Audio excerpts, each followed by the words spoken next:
Da da da! What's my good dear? Welcome, everybody. Let's give YouTube a couple of minutes to get those notifications out. In the meantime, if you've never met me before, hi, I'm Cindy. I explore the inside and the outside. And if you've hung out with me for any length of time, you know that I have been away for a few days. And oh my goodness, I am zapped right out, but zapped out in a good way. Like truly in a good way. I'm going to give myself now a couple of days to recuperate. I got a book. I'm going to maybe try and spend a little time sitting, reading, relaxing. Today I had to drop off a vehicle for my sister who lent me it for my trip. It was fantastic. I've got tons of footage. So, like I said, I'm going to take a couple of days for myself before I start going through all that footage. I'm going to put a video together and hopefully everybody will enjoy it. I may have to start a new playlist because even though it is in the outside, or should I say, it is on the outside, it isn't normally the kind of videos that I normally do. It was a music festival with over 15 bands. I went in early to do some camping. Hello, Tammy. And to have the whole camp area to myself. I just wanted to connect with Mother Nature. I knew if I went a day early that it would be something for my soul, right? That allow me to ground with Mother Nature, right? In that connection that I'm so in tune with. And at the same time, I thought I would volunteer and help out in any way that I could. And I didn't expect really to volunteer in the way that I did. Oh boy, did I learn a lot. I think I could be a stage manager or a roadie in order to connect the equipment. I connected all the microphones brand new in a box. I put them together. All the lighting stands, I moved around all the big amps. I actually wired up a sound, what do you call them? It's just with all the sliders and bars. Like I said, I had never done this before. This sound system that controls the stage. And I wired it up. Well, I had some instruction, but then he just disappeared on me.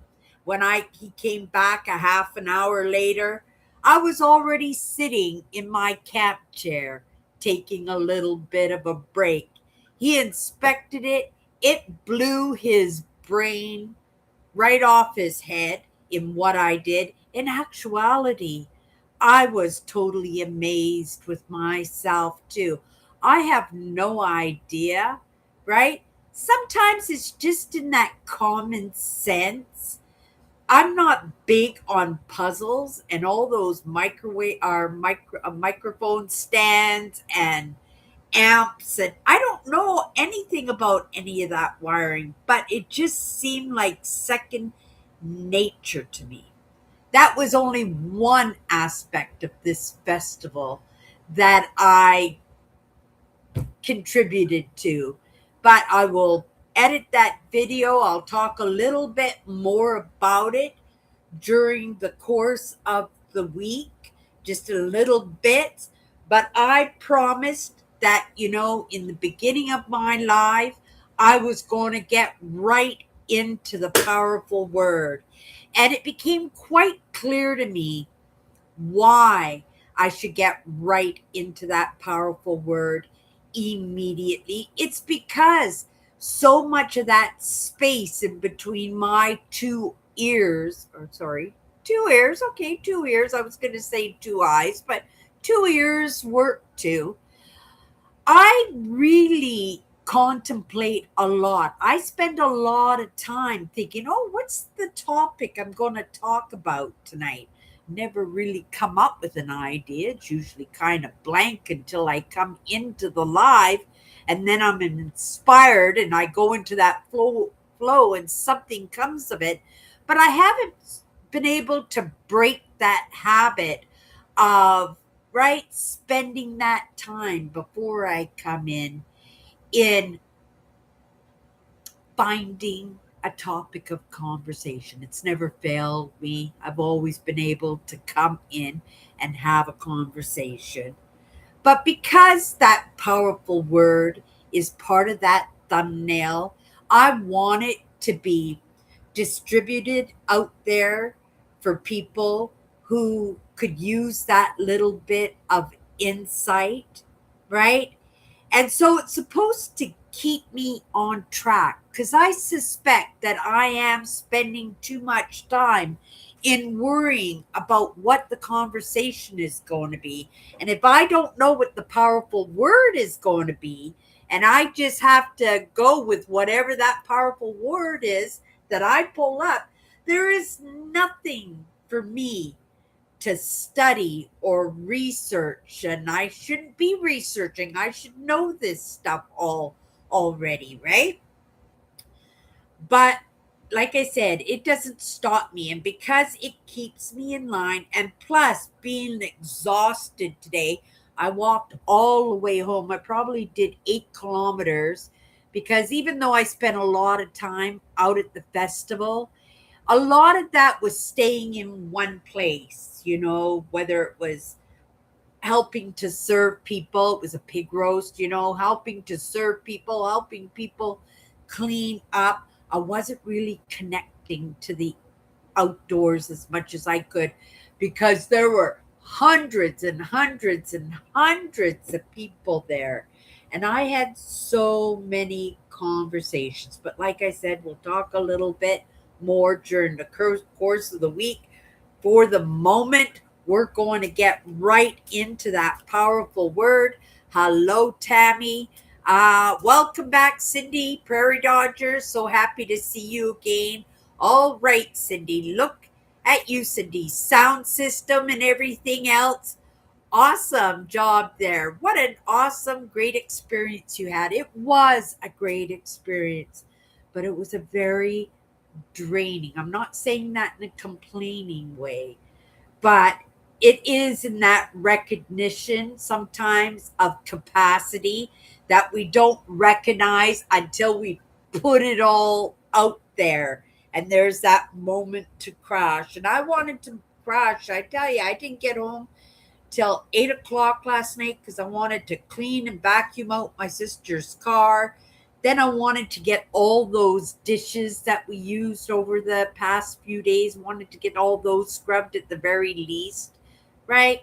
And then when I got up this morning at 11 o'clock this morning, 11 o'clock, right? That's absolutely crazy. I've been getting up at 7 o'clock in the morning for years now, right? No matter if I'm going to bed at 10 o'clock at night, 11, 12, 4 o'clock in the morning, I am up at 7 a.m. religiously. Today, the alarm went off. I turned it off. I went back to sleep. A couple hours later, my sister phoned me, told me not to bother bringing the car back till later on this afternoon. I thought, ooh, I'm exhausted, right? Rolled over, went back to sleep. And the next thing you know, it was 11 o'clock in the morning when I was able to drag myself out of bed and then get right back to work and getting my life back in order, getting all my camping gear all sorted and properly packed out so that it is ready to go in the next outdoor adventure, right? I have a couple of days. I'm slowly getting it done. But yeah, happy to be home, you guys. And I got my mother nature in, knowing tomorrow I am going to be maybe not so much a potato, but as close to a potato as I could possibly be, if that makes any sense to anybody. Okay, you guys, let's get into that powerful word. Um, yeah, it'd be kind of nice if it was relevant in the conversation of my weekend, so I could talk a lot about little bit about the weekend because there were lots of amazing moments over the past few days, right? But again, some of it you'll see in the video that I put together. I guess some of it will be personal in my own experience and in my movement forward, in all honesty. Okay, you guys, here we go. Powerful word tonight. Thank you, Tammy, for popping in tonight. I hope nobody missed me too much yesterday. Integrity is the examples that others will follow. And, actually, I can relate to this over the past few days. So I actually get to talk about the past few days because this festival was absolutely huge. The gentleman who puts it on every year, it's a fundraiser to raise money for cancer. They had 5 pig roasts going on, 5 huge pigs in the pit going on. And in all honesty, not a lot of volunteers. Not a lot of volunteers, as we were getting the work together, work done, and when my family started showing up for the festival, of course, they're good friends with the gentleman who put this festival on. Of course, we all pitched in and helped, but there wasn't very many of us, in all honesty. In an event like that, you should have had 20 or 30 people at the very least in helping out in serving food, which happened for a couple of nights. There were a lot of things going on. Just in a cleaning crew would have been nice. People with garbage bags walking around, picking up garbage people were leaving on the ground and stuff. Like, when we talk about integrity, that's exactly what it is. It is in being the example that others will follow. And it actually did happen because I got so many compliments and so many, and I would have to say I got more comments than compliments in what I was doing in that volunteer. Now, most of it, right? If you've ever been to a music festival, there's a lot of partying going on, a lot of drinking. I'm not much of a drinker, you guys. Yes, I worked in bars and nightclubs for the most of my career in hospitality. But my grandfather was an alcoholic, and he wasn't a friendly alcoholic. He was a very kind man when he wasn't drinking, but when he was drinking, he was awful. And that's putting it mildly, right? And sometimes we don't just learn, being that example for others, we don't always learn by somebody with integrity. We don't always learn by people who are the pillars of society.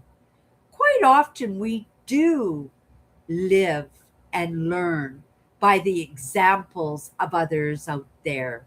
And we're not just talking the good examples, we're talking the bad examples, right? And not to say social drinking, there's anything wrong with that. From what I hear, alcohol every once in a while is good for the heart, right? It also will bring you down to a state where you can relax if you are uncomfortable in social settings, and right? But when you take that alcohol to an excessive state, you don't want them around the uh, pig ovens, right? That's what I got. They look like big steel tombs, if you ask me. And they were all laid out like that, these pigs, right? And you don't want them around that dangerous equipment, and in serving people and in selling tickets and 50-50 draws and, just in that interaction. Yes, it makes you friendlier and stuff, but it doesn't make for a safe environment, and it doesn't show well in that example that others will follow. I wasn't drinking at all.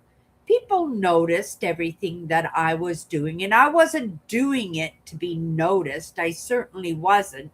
I am a busybody. I do what needs to be done. I don't wait for permission. If I see something that needs to be done, I do it, right?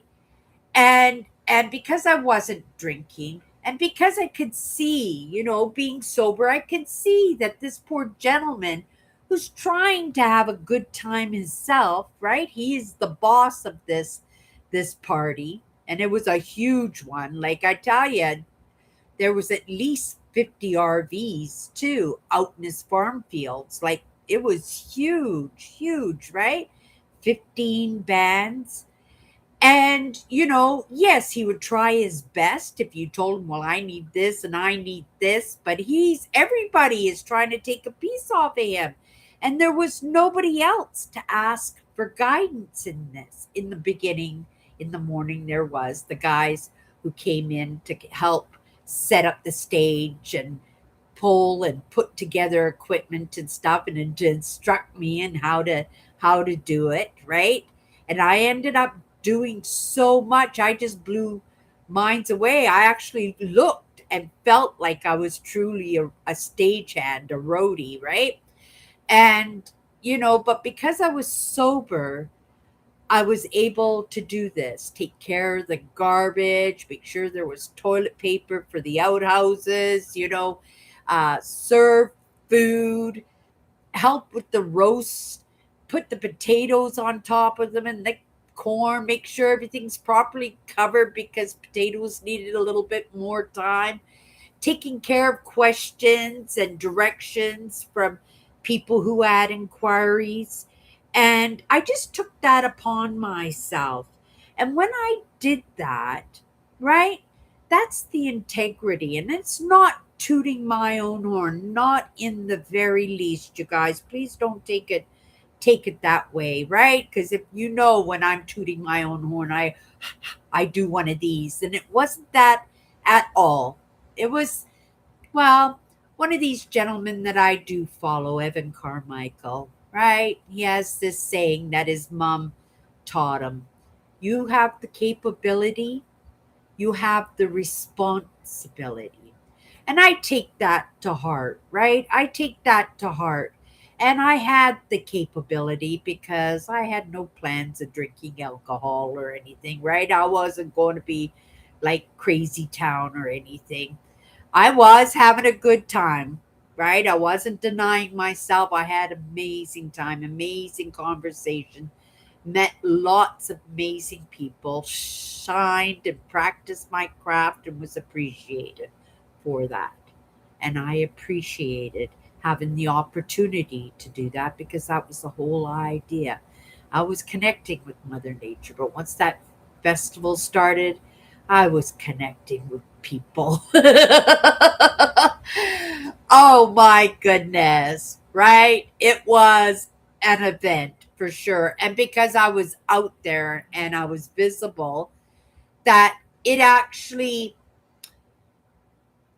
it came across maybe as integrity, as that example for others. And people came up to me and said, oh my goodness, you're working so hard. You're absolutely everywhere. Like you're superwoman and stuff like this. And again, right? Not tooting my own horn.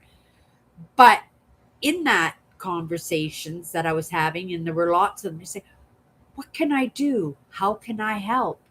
Right? And I was able to designate, like the kitchen manager I used to be, and designate things for people to do that would help to take the load off of others, right? You had to, what do you call that? When you take the skins off of the corn on the cobs. Like we had cases and cases and cases of corn on the cob, and I had like 4 women who were there to party themselves. They hadn't volunteered, but they had seen that I had started on the corn, and they saw that I had cases of corn to do, and nobody asked me to do the corn. We just knew it had to be done. So you might as well, right? Get it done. That these women came up to me and said, "How can we help?" I said, "Take a case, right? You see any rot pieces, pass them to me. I'll chop them out. Let's get these cases." And these cases were like this big, right? Integrity is the examples that others will follow. Not lots of people want to be the leader in that. I didn't necessarily want to be the leader in that. But because I had that capacity, because I had that capability, I had that responsibility, right? I felt I did. And the same thing with my sister Alice. We came from the same family, right? We just dust ourselves off and we just get to work, and we don't need instructions, right? That was the way we were brought up, to recognize what needs to be done, what should be done, because if it's not, it's going to be painful and uncomfortable. And we learned that as kids. And if you've hung out with me for any length of time, you know I come from a dynamic family. But me and my sisters, we're getting through it, and we're getting through it together, right? And we all have issues in that childhood that we have, right? Epigenetically, these things are passed down from one generation to the next until it gets to the point where somebody says, no, that's it, right? And I guess that's me and my 3 sisters who are making a stand in that, being that example for others to follow, right? That it can be done, that you don't have to be broken forever. And not only that, that you don't have to be a follower. It's really hard for me. I've been practicing, right? I've always been that person who has danced around the bush because I was brought up not to ask, right? And that's tough to get your needs fulfilled when you're unable to ask for help. I got to be very experty in dancing around the bush, in hinting to people in what I needed to get done. And that's how I allowed people to fill those voids in me. Today it's a little bit different. I come right out and I ask what I need in who has what to offer me in the moment. And sometimes it works, sometimes it doesn't work. And I recognize when things don't work out for me, sometimes it's a message to say, wait for it to come to you, wait for it to be offered, right? Sometimes it's, no, that's not for you. You're going off in that direction. But when you are situated within a family that cares for each other, a family that wouldn't have gotten through their experience of their childhood, right? That we depended on each other. It's really nice to know that we don't have to say anything. We don't have to ask, that things will be taken care of for us in that support. And you can look at that as integrity. I so admire my sisters in their strengths, and they admired me in my strengths. And sometimes, there has been jealousy and resentment in those relationships when you see one person's able to do something and another person's not able. My sisters don't have a problem with the ask. The ask is my problem, but they recognize my problem. And so they know that if I start dancing around the bush, I start hinting and stuff, they will pick that up and they will fill those gaps for me. But the amazing thing is, in learning in the past, 10 years or so, I've been learning to fill my own gap. Am I perfect at it? No, I'm not. It's a process and it's going to be a lifelong process. But the idea is I'm not going to stop trying in that because I know my capacity. I pushed myself to that uncomfortableness, but just a foot or two past that because I do not want to set myself in that anxiety, right? But those kindnesses of my sisters that make sure that my needs are met without me having to ask by offering, or maybe not by offering, by them just saying, take this, right? Or let me take that from you, or let me deal with that. Oh my goodness. Give me 1 second here before I get back into this. Oh, I'm feeling 100 years old today.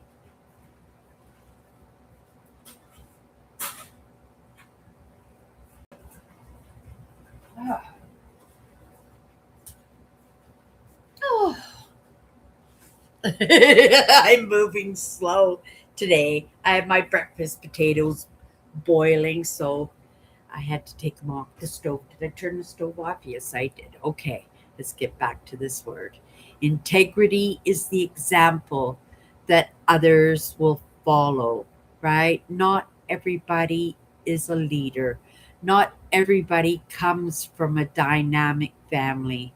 Not everybody has been out of need, out of necessity, right? Out of survival to be able to take care of themselves, right? That's tough.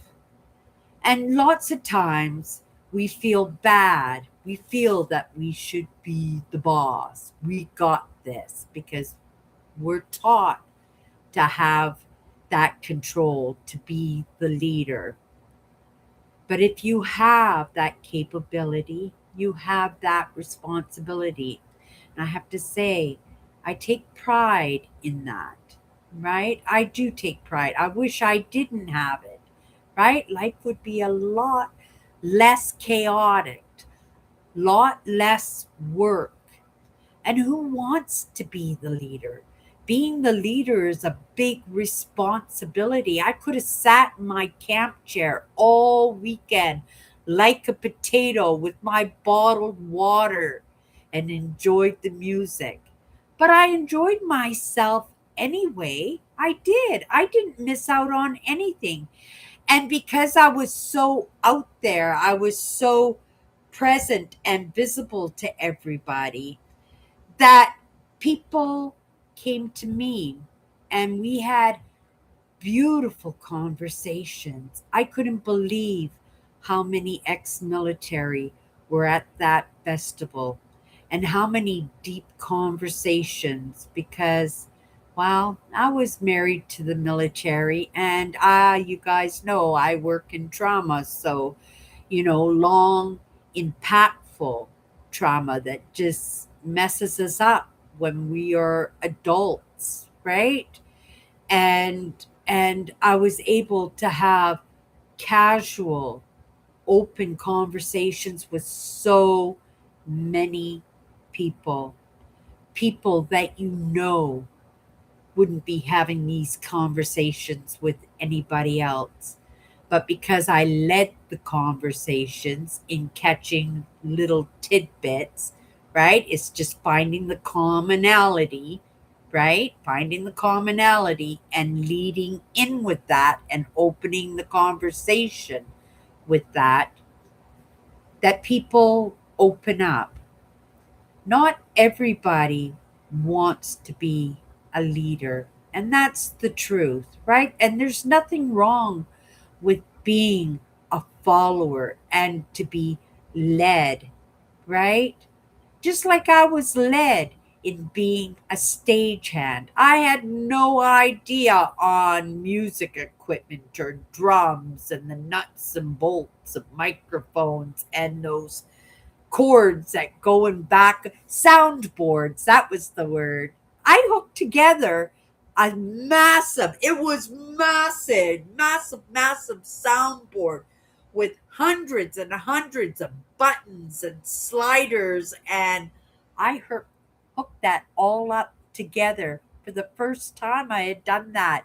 And when, before he left, the guy who came in to help us out, well, help us out. He was hurting himself. He was not feeling well. He was so impressed with the job that he did. He said he was going to take me on the road with him as a roadie.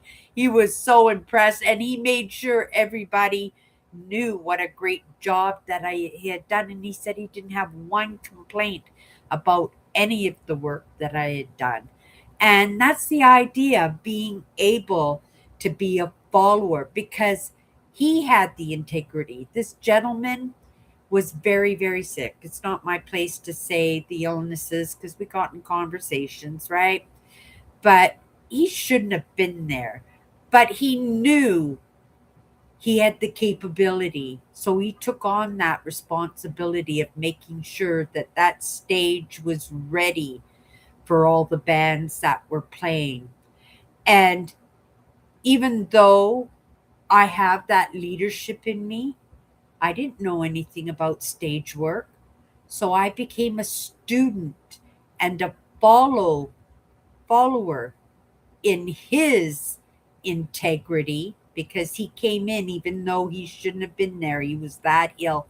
He shouldn't have been there. But his integrity said, right, get out there. They're going to need you. And to take that load off, right, the best that I could. So it wouldn't be such a physical effort for him, right? And he left right after that was done. He couldn't even stay for the festival because that's how ill he was. But he was there for the setup. I became the follower in that, right?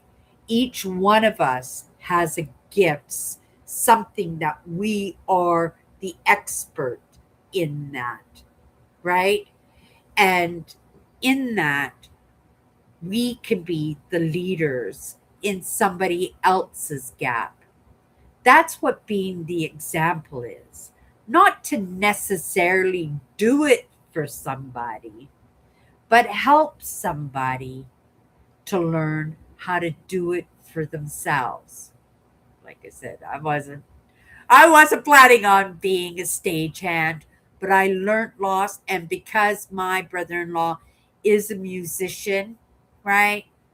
There may come a point where he might need that extra hand. And because I now have the capacity, right? I now have that accountability, right? In being that person to be the example for others that it can be done, right? I have that capability now. I didn't have it before the festival, but I have it now. So it's in that responsibility that maybe next year I'll show up again, right? It's that integrity, right? Is the example that others will follow. And I tell you, these women that came and helped me shuck, that's the word I was looking, shuck corn on the cob, like take all the leaves off the corn on the cob, hundreds and hundreds of cobs, right? And that was so amazing. But it makes me wonder what were they the experts in their life? They followed me in what I had the capability of doing in that moment. But what were their gifts? What were their talents? Right? Makes you wonder. And you know what? I could have asked. I could have opened up. We talked about frivolous things, but again, I feel out the capacity of what people are there for, and they were there to have a good time. So, again, in working in hospitality, we had a good time, right? Taking the greenery off of the corn on the cobs, right? And putting potatoes and corn on the pigs and setting up the buffet tables, right? In so that people, hundreds and hundreds of people could come through line and get everything that they needed and wanted. And there was so many compliments and nobody even recognized that there was a weakness, that there weren't any volunteers. That was really kind of sad, right? That that everybody was relying on him to get things done. But in those friendships and in those kindnesses of seeing people with maybe a little bit of integrity, right? They were the examples and they fell into line and they helped out and we got that job done. There, I got to talk a little bit about my weekend. Let's come into the comments. Hello, Eugene. Hello. Okay, holy cow. Let me come in here. You were exhausted. You worked hard, Cindy. That was a lot. Oh, you should have seen me hauling garbage. Oh my goodness. Like I had to pig heads and stuff, all the stuff that you weren't going to save to the people who came for the pig roast. Like it was a big mountain on the ground and the animals, there were lots of dogs and stuff sniffing at it. So that had to be taken care of. And I just put freezer bags over my hands and I was just pulling that stuff up and bagging it and hauling it to the campfires. And oh my goodness, I was exhausted. And just the tear down, right, of our campsite because we had the best campsite going on, right? I went out on Thursday night with my brother in law. He left me out there on my own. Thursday night was so beautiful. No tents out there except for ours. And it rained and thunderstormed, and it was beautiful. Absolutely amazing to have Thursday night for myself. Friday, Saturday, Sunday, a little bit of a different story, right? But I was happy. I was happy to do it, and not in a toot my own horn, but in sharing that example, right, for others. If you have that capacity, right, then you do have to be able to bring that to the table, to be that example for others that it can be done, right? And it's important for us because we don't all have the same capabilities. We all have different gifts, like I said. And I grew up in a family where my needs were taken care of. But unless I taught myself to be independent and responsible, I might not have survived that experience, right? And I have to say, in a sense, it could have been very devastating for me because I was never taught how to fill my own gaps. I didn't even recognize that there were gaps because they were always filled for me, right? That I never learned to take care of these things for myself. And that's kind of sad in a way that I have these gaps in my life. But there are people out there who have the know how, they have the capability, right?